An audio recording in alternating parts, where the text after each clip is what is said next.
एक भिखारी था। रेल सफर में भीख मांगने के दौरान एक सूट वूट पहने सेठ जी उसे दिखे। उसने सोचा कि यह व्यक्ति बहुत अमीर लगता है, इससे भीख मांगने पर यह मुझे जरूर अच्छे पैसे देगा। वह उस सेठ से भीख मांगने लगा। भिखारी को देखकर उस सेठ ने कहा, तुम हमेशा मांगते ही हो, क्या कभी किसी को कुछ देते भी हो? भिखारी बोला, साहब मैं तो भिखारी हूँ, हमेशा लोगों से मांगता ही रहता हूँ। मेरी इतनी औकात कहाँ कि किसी को कुछ दे सकूं। सेठ कहता है, जब किसी को कुछ दे नहीं सकते तो तुम्हें मांगने का भी कोई हक नहीं है। मैं एक व्यापारी हूँ और लेन देन में ही विश्वास करता हूँ। अगर तुम्हारे पास मुझे कुछ देने को हो तभी मैं तुम्हें बदले में कुछ दे सकता हूँ। तभी वह स्टेशन आ गया जहां पर उस सेठ को उतरना था। वह ट्रेन से उतरा और चला गया। इधर भिखारी सेठ की कही गई बात के बारे में सोचने लगा।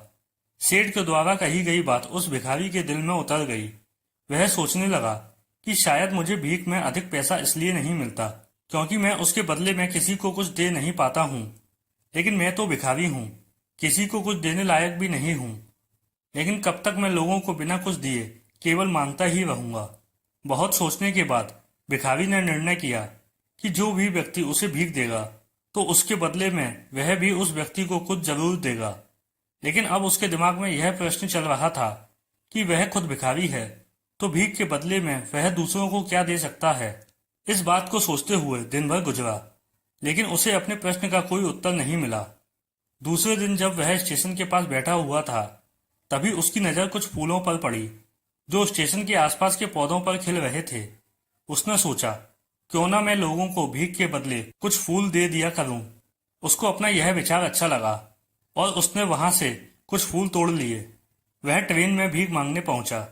जब भी कोई उसे भीख देता तो उसके बदले में वह भीख देने वाले को कुछ फूल दे देता। उन फूलों को लोग खुश होकर अपने पास रख लेते थे। अब भिखारी रोज फूल तोड़ता और भीख के बदले में उन फूलों को लोगों में बांट देता था। कुछ ही दिनों में उसने महसूस किया कि अब उसे बहुत अधिक लोग भीख देने लगे हैं। वह स्टेशन के पास के सभी फूलों को तोड़ लाता था। जब तक उसके पास फूल रहते थे तब तक उसे बहुत से लोग भीख देते थे, लेकिन जब फूल बांटते बांटते खत्म हो जाते तो उसे भीख भी नहीं मिलती थी। अब रोज ऐसा ही चलता रहा। एक दिन जब वह भीख मांग रहा था तो उसने देखा कि वही सेठ ट्रेन में बैठे हैं जिसकी वजह से उसे भीख के बदले फूल देने की प्रेरणा मिली थी। वह तुरंत उस व्यक्ति के पास पहुंच गया और भीख मांगते हुए बोला, आज मेरे पास आपको देने के लिए कुछ फूल हैं, आप मुझे भीख दीजिए, बदले में मैं आपको कुछ फूल दूंगा। सेठ ने उसे भीख के रूप में कुछ पैसे दे दिए और भिखारी ने कुछ फूल उसे दे दिए। उस सेठ को यह बात बहुत पसंद आई। वाह क्या बात है, आज तुम भी मेरी तरह एक व्यापारी बन गए हो।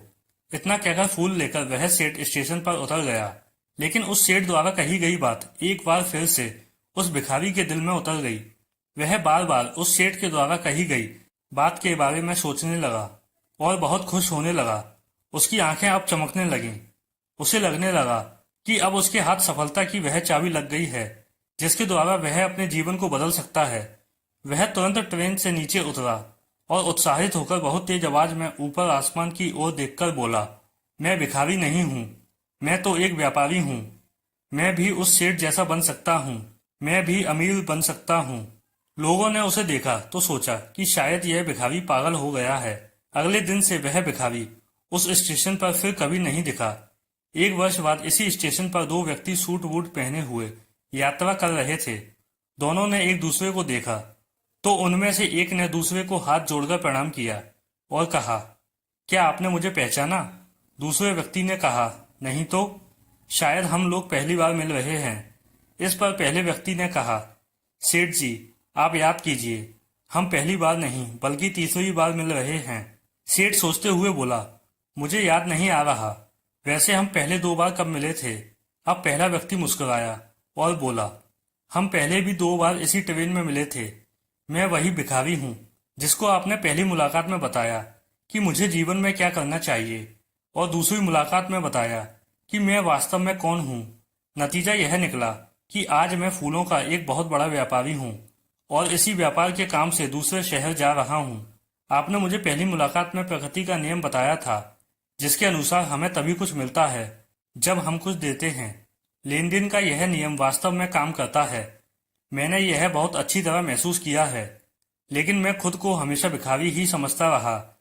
इससे ऊपर उठकर मैंने कभी सोचा ही नहीं था। और जब आपसे मेरी दूसरी मुलाकात हुई, तब आपने मुझे बताया कि मैं एक व्यापारी बन चुका हूँ। अब मैं समझ चुका था कि मैं वास्तव में एक भिखारी नहीं, बल्कि व्यापारी बन चुका हूँ। समझ की ही तो बात है। भिखारी ने स्वयं को जब तक भिखारी समझा, वह भिखारी रहा, और जब उसने स्वयं को व्यापारी मान लिया, व्यापारी बन गया।